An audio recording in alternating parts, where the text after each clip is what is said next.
tonight.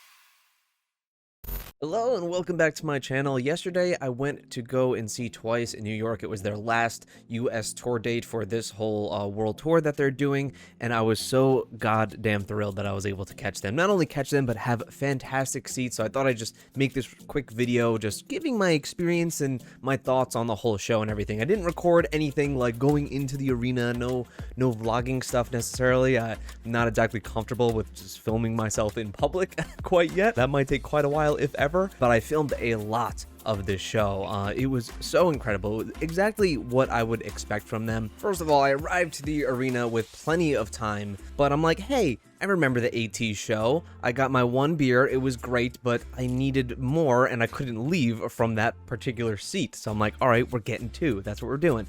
So I get on my line, still like 15-20 minutes to go before the show starts, and there's only maybe 7 people ahead of me. So I'm like, all right, I got plenty of time. Yet, just word to the wise to everyone, if you go to a big event, if you're at a big event, this goes for both the people in line behind you and the bartenders, you order a craft cocktail, you order something a little complicated, more than just a beer or like a hard seltzer or something, they all hate you. They all hate you. So we had people ordering, you know, many craft cocktails, like a whole group of people, and now my cat is jumping up on the plant. That's why there's dirt all over the floor. And I missed the first song. I missed their opening. I missed the feels because then after I finally got my drinks, I go to the curtain and I realize that I'm on the opposite side of the arena, so I have to go all the way around. But anyway, after a messy start to the show, I was able to find my seat and enjoy it, and it was just fantastic. The set list that they had was so damn long. It was like 36 or 34 songs, something like that. I'll throw it up.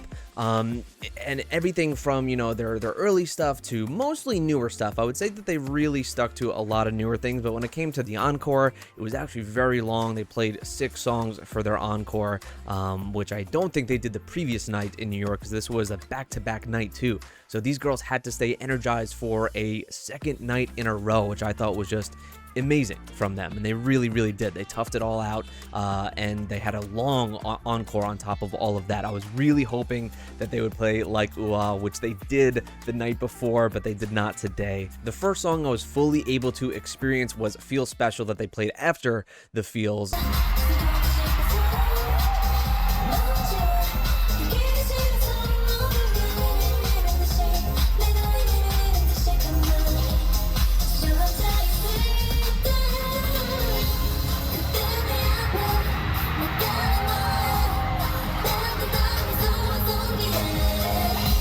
Incredible. They moved towards that center stage up the catwalk, so my seat was kind of 5-6 rows back from the main stage to the left side of this catwalk, so you're kind of in between both stages here, which I feel like now that I've experienced this, I've never gone to an arena show like this before. Like I've said a million times, I come from a rock metal background. A lot of the shows that I see are usually very tight, small, intimate kind of clubs and everything, so this is very different from what I'm used to, and I didn't know exactly what that experience would be like. But you kind of get the best of both worlds. You get the front of the main stage, but then also you're close enough to that secondary stage up in the center where the performance is not so great because they're largely facing outward, so you just get a lot of back and butt shots the entire time, and the audio just, it sounds a little bit different, you know, coming from behind you with the speakers, but you get the interactions. So towards the end of the encore, when they're, you know, kneeling down, sitting down by the side of that center stage,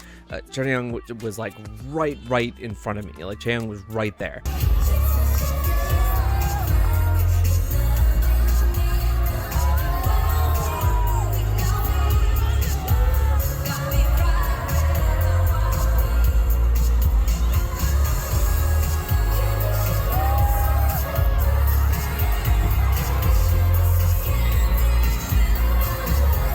I had like Momo all up there. We had Gio giving constant fan service, which she's the one that I want to just single out completely throughout this entire show. She was the goddamn star of the show.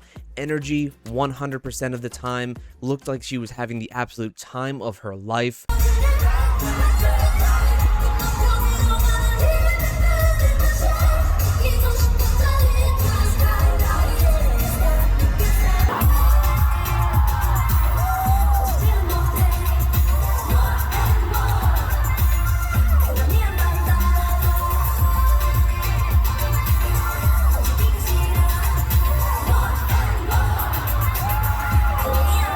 giving it all. Like anytime that there would be a slight little dip in the energy levels, which happens not only for the group, but also for the fans. Really, when you're in a concert for 3.5 hours, you can really tell when, you know, someone will cheer out, Nayeon will say, hey, repeat this line or something like that. It is a lot quieter in the third hour as compared to the first 30 minutes. You can't really hear it so loud in the first 30 minutes.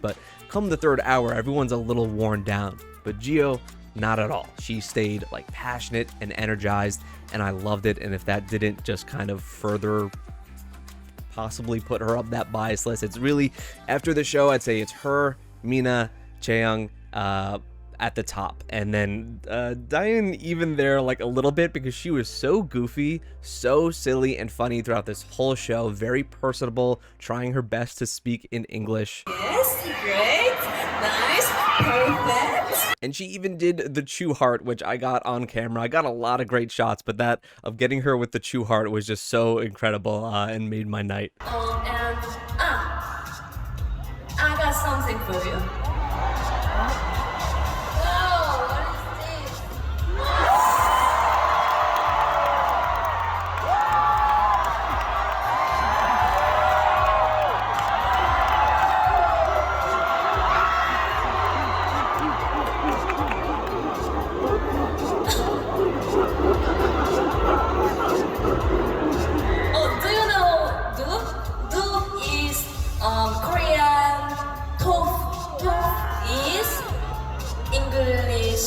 In English, no, Korean, do. Oh, you say do. So they did play a lot of songs from Eyes Wide Open. After Feel Special, they went straight into Up No More, which I love.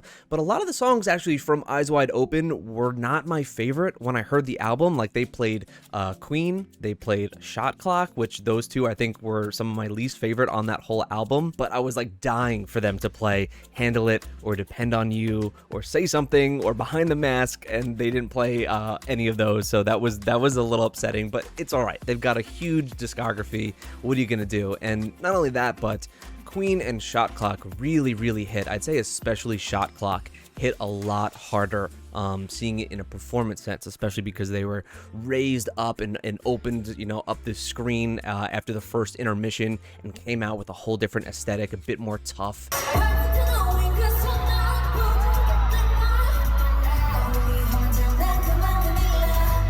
And aggressive and re-energized. So it was a much more different experience when you're seeing it live as compared to listening to it just on your headphones at home. When it came to the live vocals of these performances, it's kind of like any K-pop show that I've been to now. This is my third one, so I've seen Stray Kids, I've seen ATEEZ, and now I've seen Twice. And I've been blown away pretty much every time. And when you hear those pumped in backing vocals, you totally understand why. I mean, they are doing energetic, tiring choreographies, one song to the next. They played so damn many, and like I said, this is their second night in a row performing. So the vocal forward points of the song, they definitely sang live, and it was amazing. I'd say that the ones that stood out the most to me by far when it came to vocal performances, it would probably be Gio and Nayeon.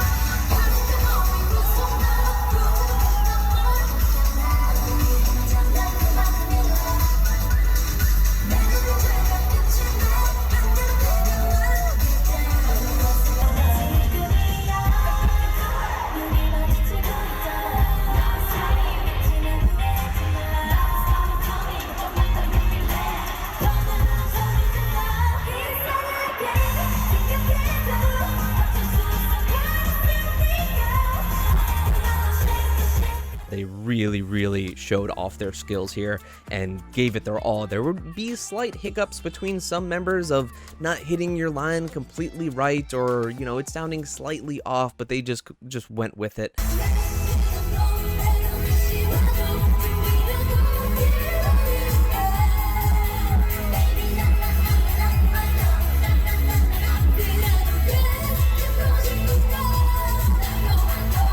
And you kind of just accept that as part of the experience. And like I've always said, that when I hear that kind of rawness, a little imperfection, it makes me feel like I'm there with you. It makes me feel like I'm hearing just a unique performance, because you're actually there just singing for us and everything. So I totally appreciate that and would never, say that's a negative. One of the big highlights of the night for me was definitely their Cry For Me performance. That is one of my favorite tracks and favorite choreographies from them. Just elegant and mature. I love that. And their formations of that song are just always so impressive and give off a lot of mood, I guess. And it was just amazing. That was definitely a highlight for me.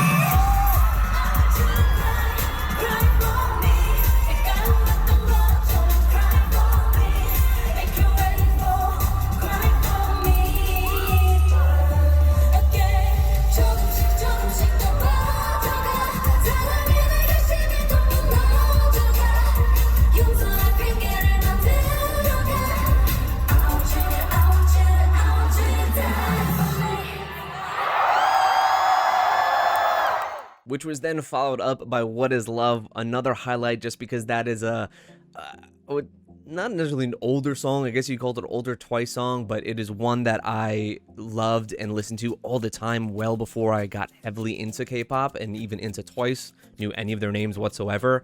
I really loved that track, so it kind of connected me in some way to that past of, like, I used to watch like UA back when they debuted all the time. I'd watch it all the damn time, but I didn't know a single one of these girls. I didn't know really anything about K-pop outside of like that and G and some GOT7 songs, and that's about it. A song from the past that I could kind of connect of when I didn't know anything about this world and now know a whole lot more. So it was just a great experience to be able to see that so close to me. Gio was right there performing that right on the catwalk.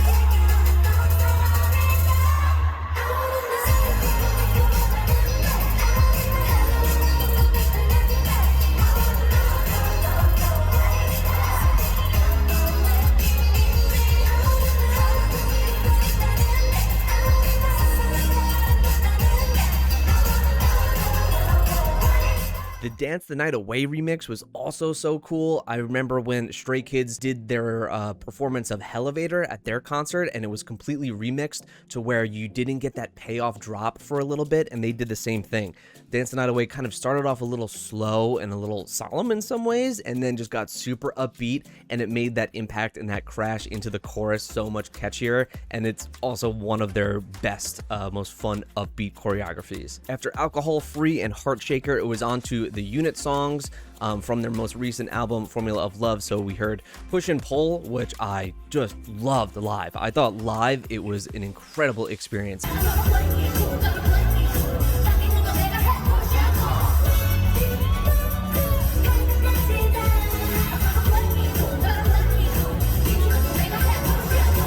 But of course, the highlight of these 3 unit songs, it has to be Hello. Like, it has to be. That song is like too memeable and too ridiculous not to be the highlights. It starts off with Chaeyoung, Momo, and Nayeon coming in on a big pink car dressed with like pink cowboy hats, and just, it's so damn pink. It's super ass pink, acting just like the baddest bitches in the world, and just a juxtaposition of like the cuteness to also how like badass their mannerisms are and their attitude, everything. I loved it. It was so much fun.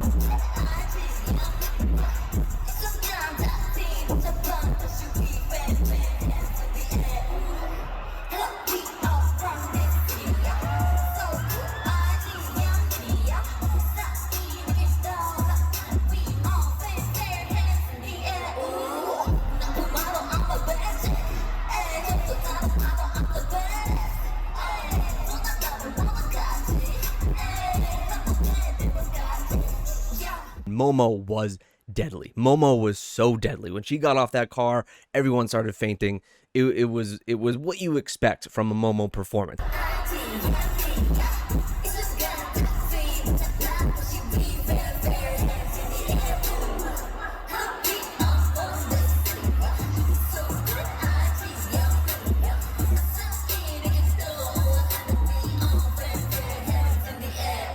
When it came to Mina, I would say that it's kind of par for the course of what I've seen from Mina, is that she's very low-key. She was very, very low-key throughout the whole thing, except when it would just pop, and what you, I guess people call Sharon, would come out, and she would get suddenly very aggressive and be like, whoa, okay, you play it cool, and then suddenly she hits you in the face, and you don't know what to do. So that was basically Mina throughout most of the show.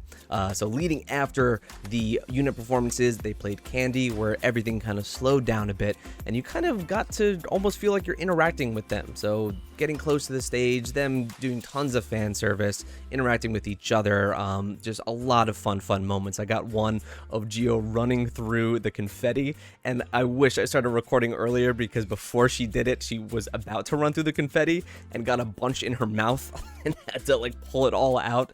But it's a lot of fun, and it's one of those moments that I love that K-pop groups do this, to where they will slow down the show so it doesn't feel like a rush. Like you came to see a group that you've loved for so long and you've been waiting to see, and suddenly, all right, we'll perform our 10 songs and bye.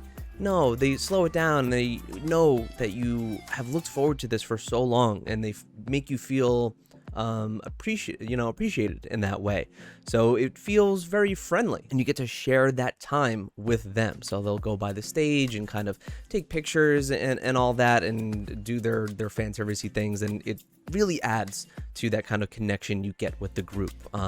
So the encore was very, very long. They bring out, as they've been doing, the big wheel to spin it to see what song that they're going to play, and they kind of are asking the crowd what they want to hear, what the members want to perform.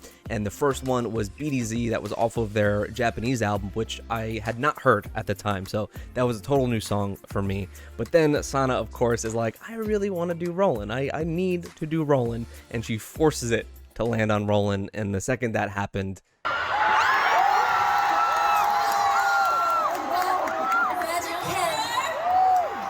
it was like, oh no, for the entire audience.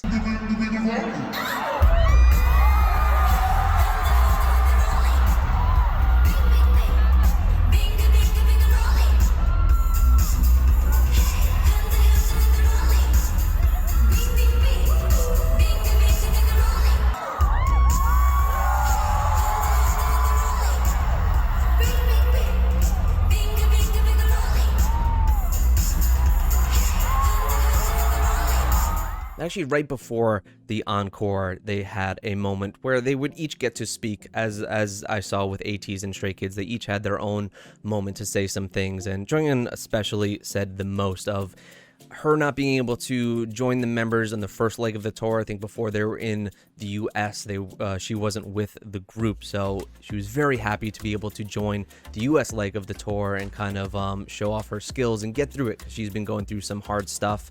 And even a couple shows ago, I remember seeing some things on Twitter of her struggling through a performance. I don't know if it was exhaustion or something like that, to where she needed to take a quick break. So a lot of fans actually passed out green glow sticks and everything. Everyone was turning their light sticks green for her throughout most of the concert. So it was a big rally around her specifically. So she got very emotional in describing that and feeling that she succeeded. The group said that during their trainee days, there was I guess a male trainee there that really acted as a big brother to them, and they were able to actually meet him here at this concert for the first time in a long time, and it was just great support for them. And even Jonghyun as talking about her mom watching fan cams and videos of her when she posts things like that. Her mom watches everyone, and that's when she really started to get emotional in her speech. So overall, I had a tremendous time. I loved it so much, and I really honestly wish, now having gone on this second New York date, that I went the night before, but I didn't want to necessarily spoil, because these tickets were so good, and there's no way I was spending the same amount of money for a similar pair. I would have been way in the back. I didn't want to kind of, get too much of a taste, and it would spoil the experience of being so close to them and everything. So I adored it, but I do wish I could have seen them those 2 times. Next time, I'll if they play 2 dates, I'll be seeing them, and they say that next time is sooner than you think is what they say. So who knows when that will be, next year, 2 years. But I really do hope that I get to catch them again. Let me know if you guys saw them on the tour in some way, whether back in Korea or some of the country. I think they might be going to, are they going to Europe now? I honestly don't know. Or if you saw them on another US date and what your experience was like.